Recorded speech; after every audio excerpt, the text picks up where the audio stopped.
I've been a big proponent of counselors for a number of years. You need people outside of yourself to be able to speak truth. There's some that say that, biblical community should be able to do everything for you. And it's just, no, that's idealistic. It's like, if you got that counselor in your group, wonderful. But most communities, it's like we're going to care. We're going to pray together. We're going to do life together. We're going to weep and celebrate and all those fun stuff. But this dude's trained. Like this guy's gift is wisdom. This guy's paid to speak hardcore things to me.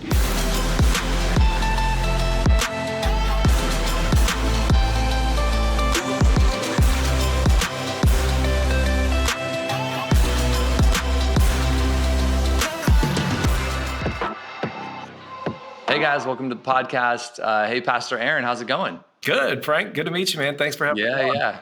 Oh, absolutely. It's a blast. I love doing the show, love talking to pastors. One thing that's cool is just hearing different stories of pastors and church leaders from kind of like all over the place. We've been doing this podcast for, the better part of a year, and I've gotten to talk to pastors from, super small churches in the middle of nowhere to, big mega churches and everything, all denominations, like all over the place. So I'd love for you to share a little bit of your story and kind of how you got into ministry and the church you serve at now. And, tell us a little bit about the church and everything. Yeah. So I'm at Dallas Bible Church, kind of North Dallas area. I've been the senior pastor here for 6 years, but got into ministry.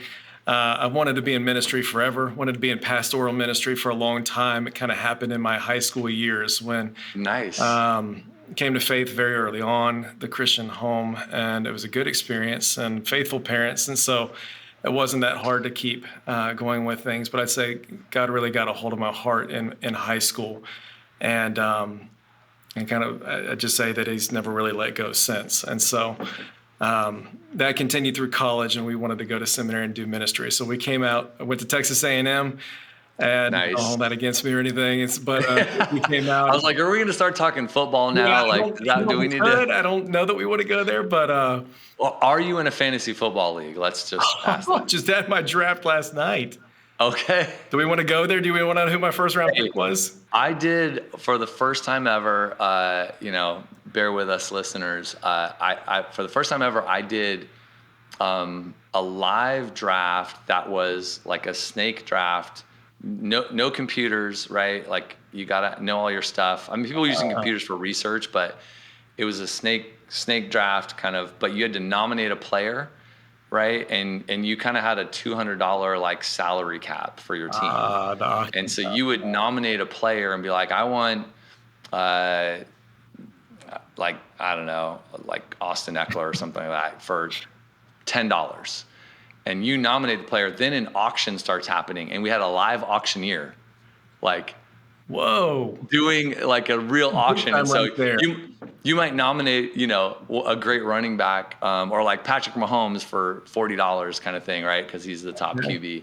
And then the auctioneer would go off, and all of a sudden guys are bidding up. And so it was 3.5 hours of crazy draft with I think it's 14 teams. And it was a ton of fun. It was my first time ever doing a fantasy football draft like that. So I may need to check that out next year. We'll see. Yeah, it's intense. I don't know if I'm equipped for this league, but I'm going to give it a go. Well, good luck to you. It's a big time. So hopefully you got good prizes and stuff. We got a big WWF size gold belt for the winner. And so, hoping to preach in that one day. We'll see. You have to do that. Yeah, you right? have to do that. That would be amazing. Make its way into a sermon somewhere. So yes. Well, you better win. Don't come in last, because that's sermon material too. That one's bad. We've got to do a bad TikTok video for the loser. And you don't want middle-aged pastors doing TikTok videos. There's nothing right about that. Do middle-aged pastors even know how to use TikTok? I don't. Definitely not. Yeah. I mean, we're going to crash our youth group one night and let them film, and it's just going to go bad for whoever loses this league. So, well, we're going to reconnect at that moment, because I just want to see the TikTok video now. I don't know what's going to happen. It won't be me. I'm going to have the gold belt. So yeah. Anyway, that's all ministry related, right? Totally. I mean, hey, what better way to reach out to, all the guys in the community than have a flag football league or a fantasy football league? That's what I think too. I think so too. So yeah. So A&M, Yeah, and so then A&M, came out of there, met my wife. We both wanted to come up to Dallas to do seminary here. And we started doing seminary at Dallas Theological Seminary, and connected with the church here. I was doing singles ministry for a little while there. And then I graduated seminary in 2011 and came up here in 2015. okay. And so been in Dallas for about 18 years now and love it here. And love this church. It's fantastic. So, yeah. And give us the kind of makeup of the church. Like, what's the size roughly? Yeah. What was the size? I mean, everyone answers that question like with the pre-COVID and the post-COVID answer. So you can Yeah. give us whatever version of the answer you want to give. Like, but what's the church like? Yeah, so church, Bible church is non-denominational denomination, and so it's that's kind of us. So pre-COVID, average adult attendance in the worship services, actual head counts was 550 on a week, average on a week, and was about 300 student kids that was birth through fifth grade, Okay. and about another 75 students and stuff. So Yeah. what is that?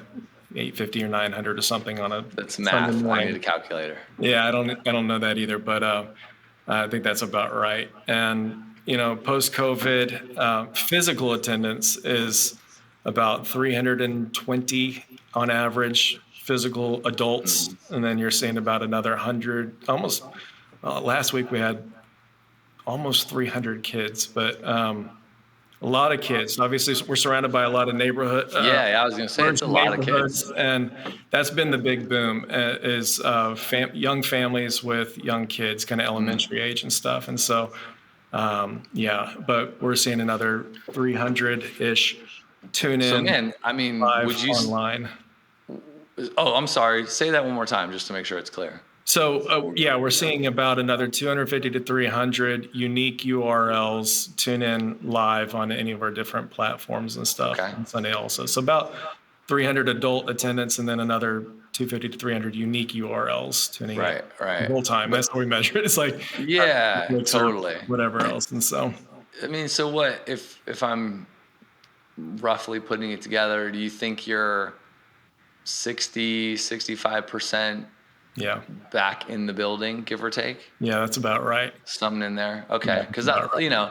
just talking to a lot of churches, I think that's both reassuring to other pastors, right? Like Yeah, it gives you seeing what's happening with other churches and how people are dealing with the kind of pre-COVID attendance versus post-COVID. And, I think, 65, give or take, yeah, sounds, or is on the higher side of what I've heard. Like I've heard anywhere between like 40% and 60%, yeah, roughly, right? People are kind of roughing it, but you got some that are down in that like 40% attendance, and they're kind of, that's a rough go, right? And they're kind of yeah. wondering what's going on. I'd say But even with the 60 and knowing what's happening kind of nationwide, for some reason it still doesn't feel that helpful.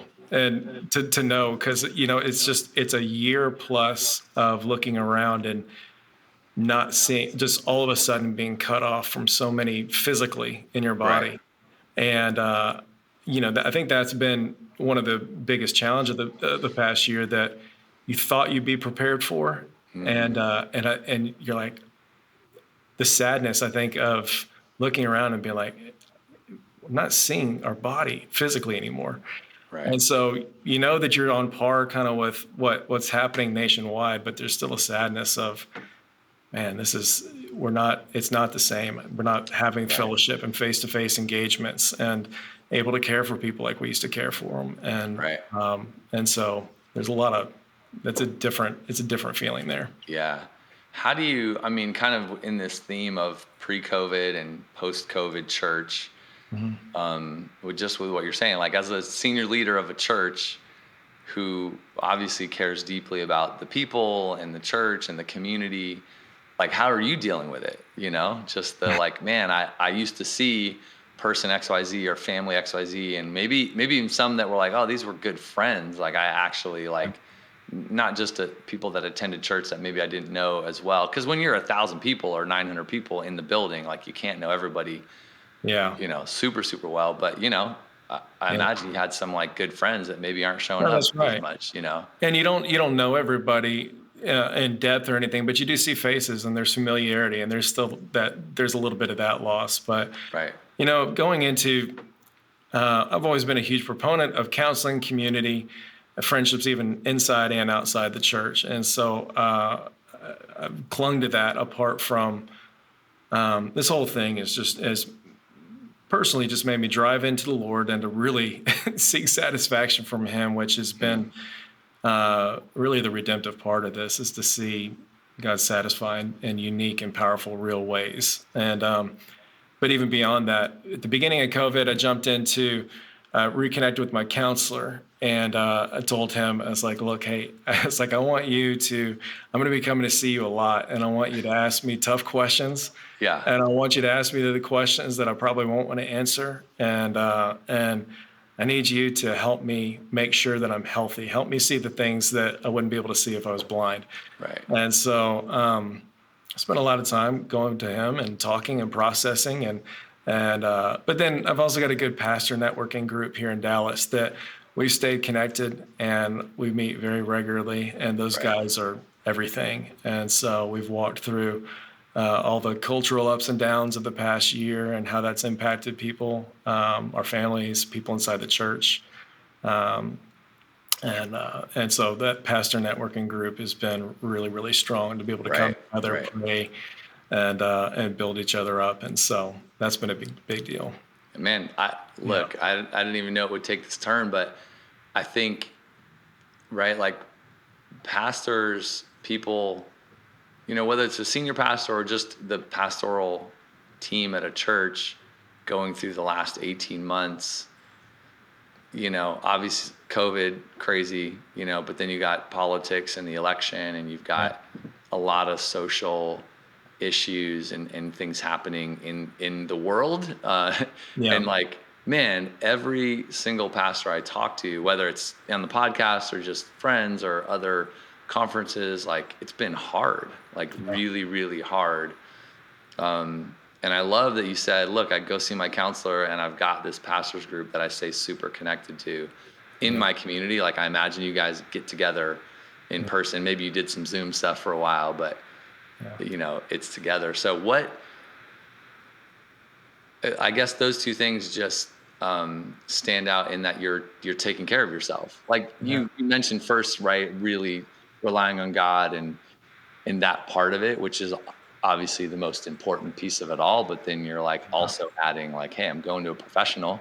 Yeah. Right? Like I'm going to a professional counselor, and I've got this group. So I don't know, talk a bit more about that. What opened your eyes to going to see a professional counselor, and what's that journey been like for you?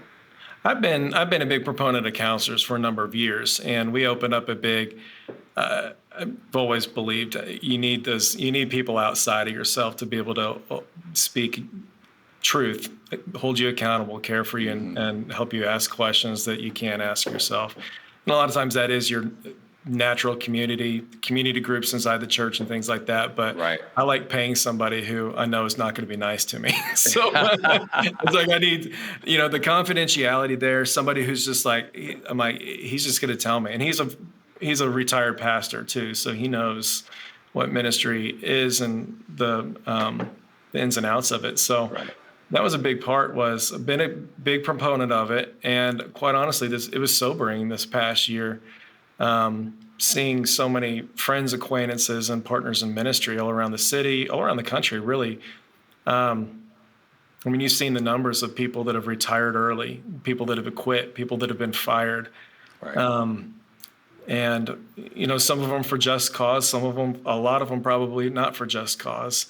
And it's sobering. It's really, really sobering. And so it's like I need to do everything we can to just make sure that I'm healthy, and that my family is going to be healthy, and that we're going to bring health into our church as best as we possibly can.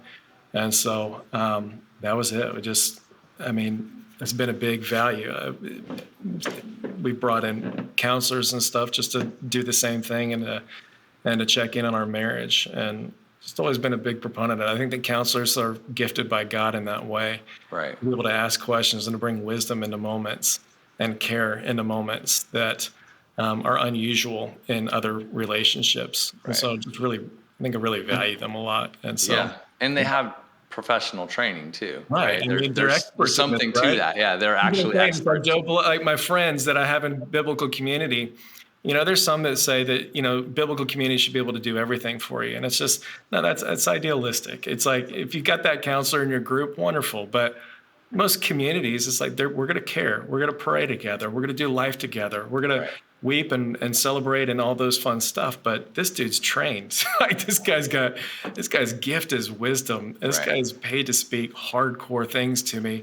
And there's not a whole lot of consequences there. He can be really honest. Right. And Yeah. It's so I all, think that brings a value that you can't get in a lot of other places. yeah. And I imagine for pastors having a safe place that I don't know if this person goes to your church or not, but having a safe place that you can go that isn't, other staff or That's people it. in your church or whatever. Like that's important, right? Because you feel safe. You Right. feel like you can kind of work on things. Yeah. Um, Yeah. there's just something to it. I don't know. Like I've never done, like I've No, never that's been a exactly pastor doing right. it, so I don't know. But I'm like, I imagine it gives you a real safe place. It is, and we To kind of work in. we pay for that for all of our staff. We pay for them and have them go to counselors, biblical counselors that are going to be Yeah. able to do the same thing, help care for their soul in a way that that's honest. They're not afraid of their job or anything like that. Right. So Man, I'm looking at a note. I was talking. Gosh, I wish I could remember this off the top of my head. I was talking to a former pastor who got involved with a Christian counseling like network. So, basically like a nonprofit that was made up of Christian kind of Bible-based counselors that pastors could go to, right? Like sourcing them so that pastors, like yourself could go nice. find something like this because it's not, Yeah, it's a, yeah, there's something to it, and it can have a little bit of a stigma, or it can be looked down upon, or it just has all kind of baggage yeah. potentially with it. So he was doing something really cool, like trying to make it acceptable and also provide those counselors like, how do you find one? Well, here's a whole, you know, That's huge. resource, full of them. Yeah, there definitely is a stigma that if you go see a counselor, you're sick. There's Yeah. something wrong with you. Right. And I'm going, what isn't that the basis of the gospel? Is the acknowledgement that we're broken and that Christ is coming and is all sufficient in this? It's Yeah. like, I am. I Yep. am. I need healing, and God through the Holy Spirit is bringing that healing every single day, and He's using our counselor friends and people that are gifted and trained in that thing. That's Right. their unique contribution, and man, I honor that and welcome it in my life. And so, Yeah. Yeah. we want to break that down quite a bit, and that was a big thing that we wanted to come a few years back. We opened it up in marital counseling in our church. We haven't hired that professional trained counselor because we think that counselors are very unique and you've got to find a right fit. And so we've curated this list, but we pay for our members and people in our church. If you're willing to get counseling, we will pay for you and Wow. do it and get the right help and the right specific directional care and training that you need to be healthy in your marriage, healthy in your relationship with the Lord, recovery things. And we do recovery groups and things like that too, but sometimes it needs to go a little further. Right. Right. So, When yeah. did you introduce that kind of, I don't know, program, for lack of a better Uh, word? so one of my first things to tackle was when I started was a $2 million debt that we needed to pay off when we'd committed to the church. That So we were you gonna said that'll send you to counseling right away. You just, basically, like when that was as soon as we got done with that thing, that was one of the things we wanted to open up and we wanted to prioritize. yeah. But there was a lot, there was a lot of, we were moving and so that was the big hurdle. But when we got debt free, I think that was 2.5 years ago now.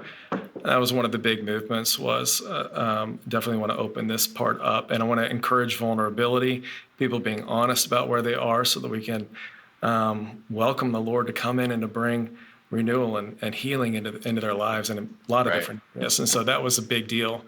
And we saw people take us up a lot. And that was a Yeah, yeah. really cool I mean, that thing. was my natural next question. Like, how's it going? Like, how did the church take it? Like, how did you announce it and bring it in? And then how's it gone? I dripped it a lot in different messages. I think in telling my own stories and stuff, they heard affirmation and value there in the industry. I think there was one Sunday a few years back, I had one of our ministers on staff, our women's minister, got up and talked a lot about anxiety and the use of how God used counseling and a biblical counselor to bring healing in her life. And so we highlighted it from the front. And then in vision casting for becoming debt free, I dripped a lot of kind of this is what we want to be as one of the elements for vision casting, and so people were excited to pay off our debt early, I think, and we did. We got it done earlier than we'd committed to, and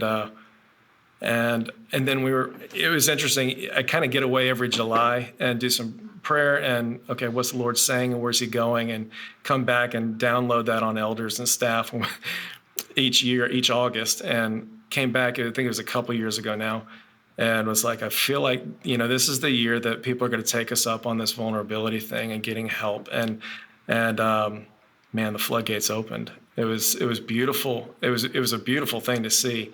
People saying, here's what's really going on in my marriage. Here's what's really going on behind the doors of my life.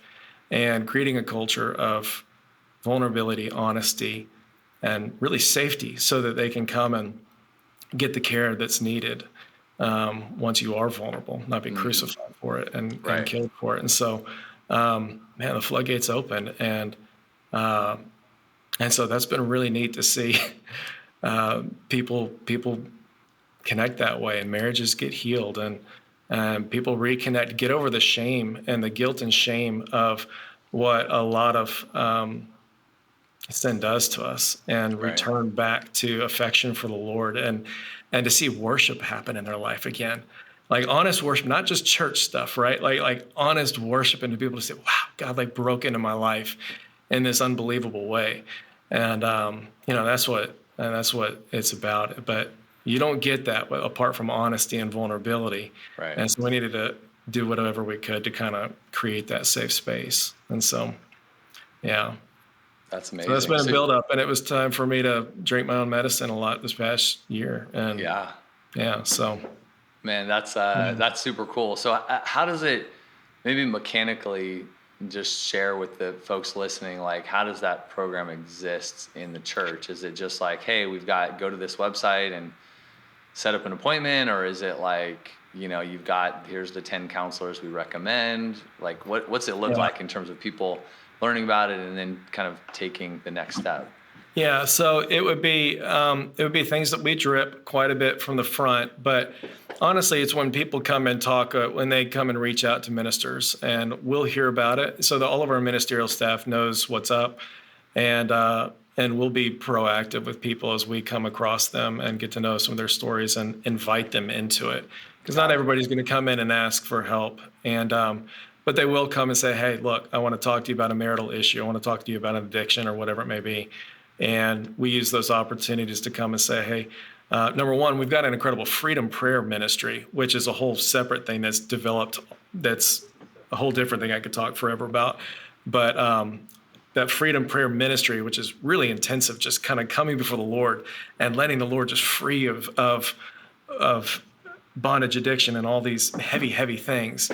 That's one element. And then we kind of bring them through there and get them connected into these ministries. So I have a care pastor on our staff. Mm-hmm. He organizes these requests, deals with the reimbursements, has the curated list of counselors that we've vetted, trust, and would recommend. Right. And then so he will meet with the people and talk about their needs, make some recommendations, help them work to find the right counselor that they're gonna gel with. Right. And we do reimbursements. And so we just go like that. And then he follows up with them on a pastoral level, whereas the counselors are able to go more in depth with that allows us to go wide with care in a very specific and deep and meaningful way. Right. So, yeah. I mean, man, I love it. I love it. I hope the folks listening kind of tune in and even reach out to you, and just ask more about kind of how you guys have done it and what it looks like, and even your personal experience, that kind of stuff. It's super cool. You Yeah. mentioned the local pastor group too, though. Yeah. Let's talk about that a little bit, because I think the theme of the show is just sort of pastors taking care of themselves through all of this and how that can look. There's lots of ways to do it, but you've mentioned kind of two things that I think are massively important, like the counseling side, but then you got your local pastor group. How did that form? And you're non-denominational, so it doesn't sound like you're affiliated with Yeah, any right. particular already built-in Yeah. grouping, right? You kind of had to find your own thing, is what it Yeah. sounds like. So So that's obviously the downside of being non-denominational is there's not a lot of organization and right, in higher levels and stuff. But we are in town we got the seminary networks and there's a number of Bible churches and stuff around us. And so we connect that way. But honestly, it was a little slower for me to really establish. When I was the new pastor here, I was kind of a young pastor in Dallas Bible, and I was kind of a rookie in a right, veteran field in Dallas. And and so I didn't have that community. I had other friends in ministry. I was pretty well connected in Dallas, but not at kind of senior pastor positions. And so it was a few years ago, just it was able to connect with some friends and say, hey, look, we really need to be intentional about this. And I know we're busy, and I know that we've got a million things going on, and it is hard to collaborate, and it's hard to make time to spend a couple hours a month with each other in an intentional way. But they were all on the same page, and everybody was kind of hungry for the same thing. So found those friends, and it really amped up during COVID. At the right. beginning of COVID, we were like, hey, we're going to need this a lot more than we did in the past. And so kind of the difference is, I joke with my elders. I was like, when I recruited them prior to COVID, it was like, y'all are peacetime elders. I mean, they met with, like, they did hospital visits and prayed for people. And it's Right. like, yeah, what are we celebrating this week? Like that's what our elder meetings were like, And so, and then we get into COVID and it's like, all right, here's the crisis. Here's the crisis. Here's the Right. crisis. Wartime elders. Yeah, those meetings are not like 2 hours anymore. It's like, it was going on and on. And so that was pastoral ministry too. I mean, in peacetime and in flourishing time, we get to come and it's easy, but this is a season where like we really need each other a lot more, Right. and so kind of amped it up a lot more. Wow. Yeah. That's, I mean, I never thought about it that way, but it totally clicks. Like, it totally resonates with what's going on. Yeah. How does the group function? It sounds like you meet once a month. You kind of form this thing, but I don't know what's it like. What do you guys do? How do you Yeah. meet up? What do you talk This about? isn't like it's not a big group. It was only 5 of us Yeah. for a while, and that's good because we could talk and share each other's stories. So Right. really all we do is we pray, we eat lunch, and we go around and we tell stories of what's happening. And each time somebody's got something really heavy going on in the church, especially, I mean, since 2020 anyway. Right. Before that, I mean, it was, like I said, it was kind of celebratory in a lot of ways. And we got it was peacetime and it was Right. encouragement and that kind of thing. But this was a lot of carrying each other's burdens and bringing them to the Lord together. And a lot of Just grieving. being able to share it with like peers, right? Like guys or girls, I don't know, like that are in that same position as you. So you can kind of come together at the same level, kind of dealing with similar things. That's it. Being And it's nice. It's helpful to know that, okay, this isn't just here. right. And the tensions, the divisions that people are having in the body, this isn't just our place. This is national. This is Right. national. And the same conversations are happening in every congregation. Yeah. And man, that was really interesting to see. And so that's how it plays out. It's not formal. We eat lunch, we talk, we pray. Yeah. We wept and we moved on. Any And golf involved? Like, do you guys get out and, not with these guys. We haven't played any, man. We didn't play much this past year. No, we've got we were talking about a lake house up here pretty soon and going out and getting away together. But Yeah, that's amazing. Well, man, I think, look, we could keep talking about a bunch of other things, but I feel like it took a different path, and talking about kind of pastors and how to take care of yourself through this is really important stuff, you know? So I don't know, maybe as we wrap up, like, what would you talk counseling, you talk kind of having another group, local pastors, peers. I mean, it, I don't know, how else would you encourage pastors that need to kind of take care of themselves? Like, what would you encourage them to do? What would you encourage them to think about? Any Yeah. resources on your mind that you could share? You know, my not to go pastor answer here or anything like that. It's I mean, it's rediscovering the joy of your first love in so many ways. Yeah. Quite honestly, it's not a program. It's not even a group as much as I honor my group and my counselor and everything else. But the times of worship, being able to come back and to be able to come back and continue a rhythm of worshiping Jesus in the middle of just a really unstable year has been everything. Mm-hmm. It's been everything. You know, I think I started probably 6 years ago, and my hope and expectation has been I get to retire there 25, 30 years from now. I love the church, just love it. Love what I do, and I love this church, you know? And so, like, I hope that get to stay there forever. And, you know, this past year, you see so much instability in pastoral world, and people falling off left and right. Yeah. Falling into sin, getting fired, getting unjustly fired, and retiring early. And you're like, holy crud, I may not get to retire here. You know, it may not be my, may not always be my choice. Mm-hmm. I hope it is, and I hope it is. And in the middle of that, to be able to come back and just say, you know what, if everything else falls away, man, God has proven to be all sufficient in everything.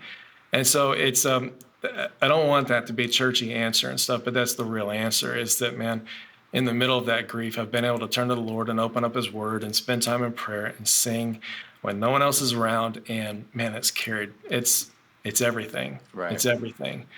And so, yeah, that's it.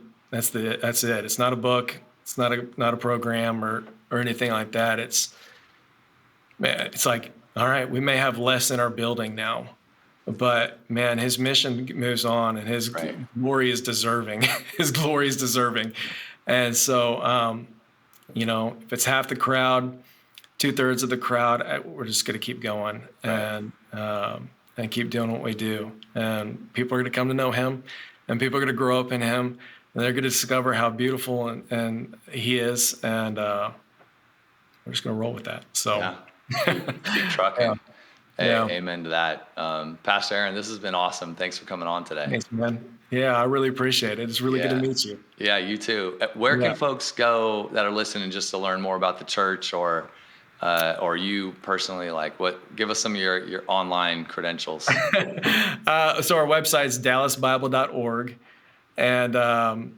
And so on social media, I'm not as active as I need to be. And that's one of the convictions. Well, there's a TikTok video coming very soon. Right. That's only for the loser of our league. And so, yeah, I don't expect that one to be coming out pretty soon. We'll see. Hopefully Jonathan Taylor will take me to the championship. We'll see. That's awesome. Yeah, probably not. But anyway, so yeah, I'm on Facebook and Instagram, and you'll get a little bit of insight there, but it's dallasbible.org. dallasbible.org. All right. Yeah. I love it. Pastor Aaron, thanks for today. I appreciate it. Thanks for everybody listening. Thanks a lot. Catch you guys on the next episode.